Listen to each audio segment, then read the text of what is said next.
तो बंधु महंती जगन्नाथ भगवान को अपना मित्र मानते थे। लेकिन ये मित्रता कैसी थी कि जिसमें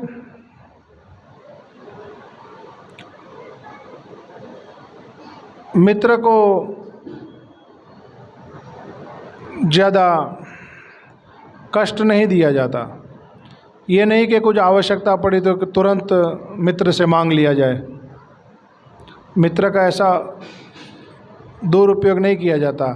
शुद्ध मित्रता होती है, उसमें मित्र के प्रति एक आत्मीयता का भाव होता है। मित्र हम इसलिए नहीं बनाते कि सिर्फ वो हमारी मदद करे। तो बंधु महंती गरीब थे, वो जानते थे कि मेरा मित्र जगन्नाथ बहुत ऐश्वर्यमयी जीवन जीता है। कभी कभी अपनी धर्मपत्नी को कहते थे कि मेरा मित्र जगन्नाथपुरी में रहता है। देव संयोग से वर्षा नहीं हुई और सूखा पड़ गया, तो खाने पीने की और समस्या हो गई। तो धर्मपत्नी बार बार उनको कहती है कि ऐसी विकट परिस्थिति में तो मित्र को कहने में क्या आपत्ति है। विकट परिस्थिति में तो कह ही सकते हैं। बंधु महंती मांगना नहीं चाहते थे कुछ, कि भाई मित्रता में इस प्रकार का व्यवहार अच्छा नहीं है। लेकिन धर्मपत्नी बहुत आग्रह कर रही, बच्चे भी भूखे हैं। कहते आप चलो तो सही अपने मित्र के वहाँ, वो राजा की तरह रहता है, हम जाते हैं वहाँ पर। अगर वो आपका मित्र है तो आपकी कुछ मदद नहीं करेगा क्या? बंधु महंती जी अपने मित्र को मिलने के लिए आए, लेकिन उनका भाव ये नहीं था कि कुछ मांगेंगे। जब जगन्नाथपुरी पहुँचे तो रात्रि हो गई। जगन्नाथ भगवान के पट बंद हो गए। भगवान शयन करने के लिए चले गए। तो अपनी धर्मपत्नी को कहते हैं कि अभी हमारा मित्र विश्राम करने गया है, हम भी यहीं पर रात्रि को विश्राम कर लेते हैं, कल सुबह मिलेंगे उससे। कहते ठीक है। तो सारा परिवार मंदिर के बाहर विश्राम करने के लिए जगह ढूंढ के विश्राम करने लगा। लेकिन नींद किसको आए, भूख लगी बहुत, बड़े परेशान हैं। तो जगन्नाथ मंदिर में भगवान को जो चावलों का भोग लगता है, कई मन चावलों का भोग एक दिन में लगता है। तो चावलों को धोया जाता है। फिर जब चावलों को उबालते हैं तो उसका पानी भी निकलता है। कच्चे चावलों को धोते हैं, उसका भी पानी निकलता है। तो मंदिर में एक नाला है, वहाँ से वो बहता रहता है बाहर। अब भूख बहुत लगी, इन्होंने सोचा अब क्या करेंगे।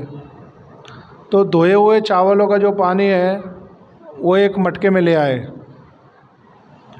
बच्चों को पिलाया, धर्मपत्नी को पिलाया, थोड़ा खुद पिए, अब विश्राम करने के लिए चले गए। लेकिन नींद नहीं आ रही है। उसी समय रात्रि को एक ब्राह्मण एक बड़े से थाली में बहुत सारे पकवान सजा कर ले आया और आवाज़ लगा रहा है, बंधु महंती ऐसी आवाज़ लगा रहा है। उसने सोचा यहाँ जगन्नाथपुरी में मेरे को कौन जानता है, मेरे को नहीं कह रहा होगा, किसी दूसरे को कह रहा होगा। वो लेट गया वापस। तो ये ब्राह्मण ने परिचय बताते हुए कहा, जो जहाजपुर से आए ना वो बंधु महंती। इसको लगा ये तो मेरे को ही ढूंढ रहे। वो आया, कहते बोलिए भाई क्या हुआ। कहते ये आपके परिवार के लिए, इसको ग्रहण कीजिए। कहते आप कौन हो। कहते आप मेरे को नहीं जानते लेकिन मैं आपको जानता हूँ, जगन्नाथ जी ने भेजा है, इसको ग्रहण कीजिए। तो धर्मपत्नी बड़ी आश्चर्य कर गए कि आपका मित्र बड़ा अच्छा है, अभी तो हम उसको मिले भी नहीं और उसने पहले ही हमारे लिए भोजन भेज दिया, स्वागत कर दिया हमारा, ऐसा बड़ी चिंता करता है वो। तो बंधु महंती कहते मेरा मित्र बड़ा अच्छा है, बड़ा उदार है, कोई उसके वहाँ आए तो खाली हाथ वापस नहीं जाता। उन्होंने वो जो प्रसाद था सब लोगों ने मिलके खा लिया।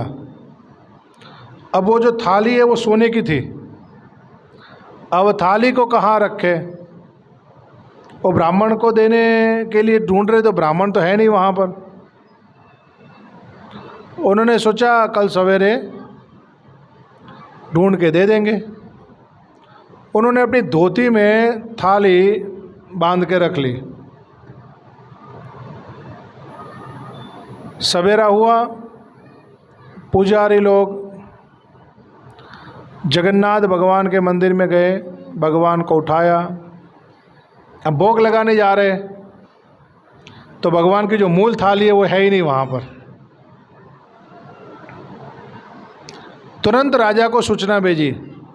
प्राय जगन्नाथपुरी में जो राजा पीढ़ी दर पीढ़ी आते हैं, प्राय वो भगवान के अच्छे भक्त होते हैं, बड़ी कृपा है जगन्नाथ जी की उनके ऊपर। उन्होंने राजा को सूचना समाचार भेज दिया, महाराज कल रात्रि को जगन्नाथ भगवान की सोने की थाली चोरी हो गई। राजा को अच्छा नहीं लगा, उसने तुरंत सैनिकों को भेजा कि अभी के अभी कार्रवाई करो। सब इधर उधर ढूंढने लगे। अब ये मंदिर के बाहर प्रांगण में लेटे हुए, कहीं गए नहीं हैं। अभी सैनिक आए, ढूंढते ढूंढते इनसे पूछताछ कर रहे, देखा क्या है सामान, तो इन्होंने तो सहज भाव में बता दिया, अच्छा सोने की थाली। पकड़ के ले गए, कहते महाराज चोर मिल गया, इसी ने चोरी की थी। और चोरी तो की मंदिर के बाहर आराम से बैठा हुआ है। महाराज ने उसको डाल दिया जेल में। धर्मपत्नी सोचने लगी अभी तो मित्र मिले ही नहीं, जेल पहले हो गई हमारी। लेकिन जो भगवान के भक्त होते हैं ना, वो परिस्थितियां बदलती है तो उसके साथ विचलित नहीं होते।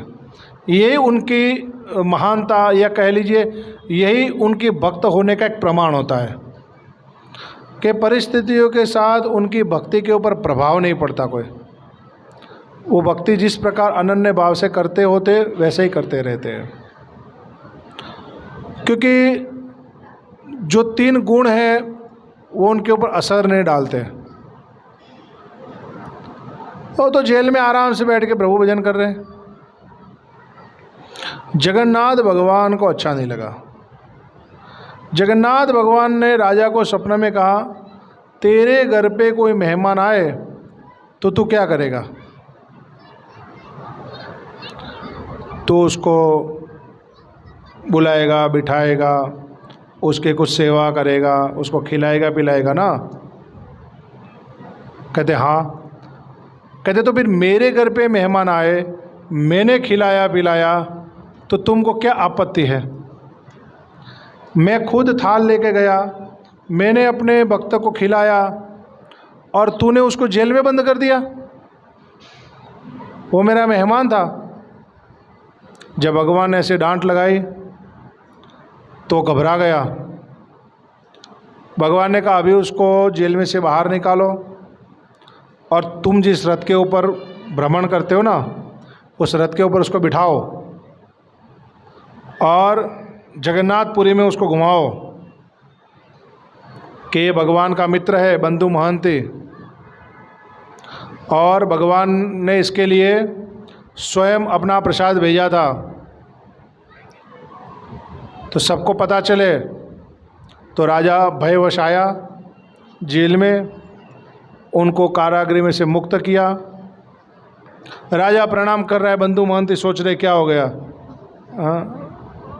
वो भी आश्चर्य कर रहे, उनको रथ के ऊपर बिठाया, भ्रमण करा रहे।